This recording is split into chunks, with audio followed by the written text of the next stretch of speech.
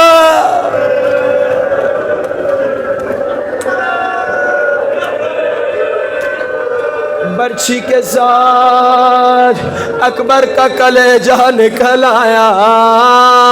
خیمے کے در سے زینب دیکھ رہی ہے حسین یہ لاشا نہیں اٹھا سکتا. اور زینب نے آواز دی ٹھہرو حسین میں بھی آتی ہوں, مل کے لاشا اٹھاتے ہیں. غیرت مندو آخری جملہ. حسین نے جیسے زینب کی آواز سنی اکبر کو بھول گزارا.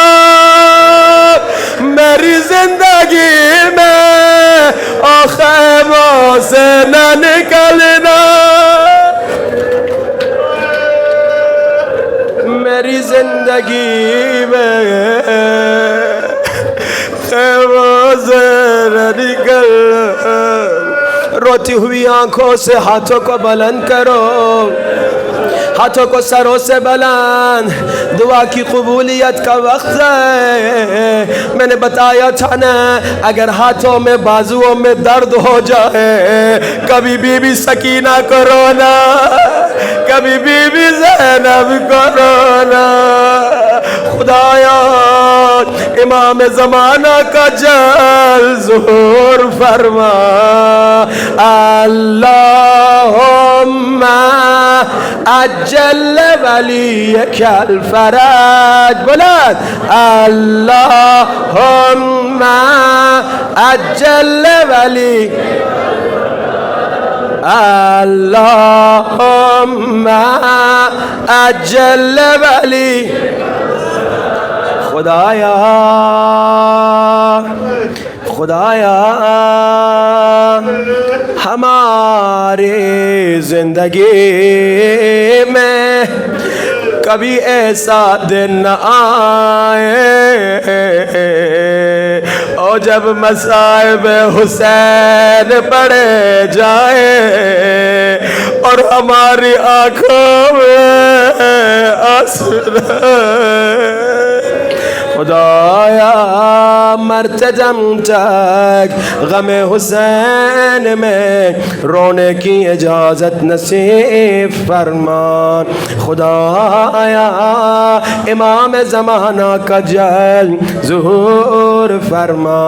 خدایا میں امام زمانہ کی محبت مودت اطاعت زیارت نصیب فرما. خدایا جو بیمار ہیں اسے اسے شفا نصیب فرما خدایا، جو بے اولاد ہے انہیں شفا نصیب فرما، انہیں اولاد نصیب فرما۔ ایک مومن کل سے ICU میں، اس کے بچوں نے آج التماس سے دعا کی ہے، خدایا اسے اور جو بیمار ہے بحق علی اکبر جلد سے جلد شفا نصیب فرما۔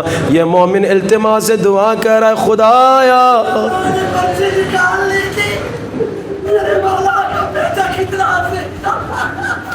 مولا کی غربت میں مومن رو رہا ہے، میں قربان اس کے گریے میں۔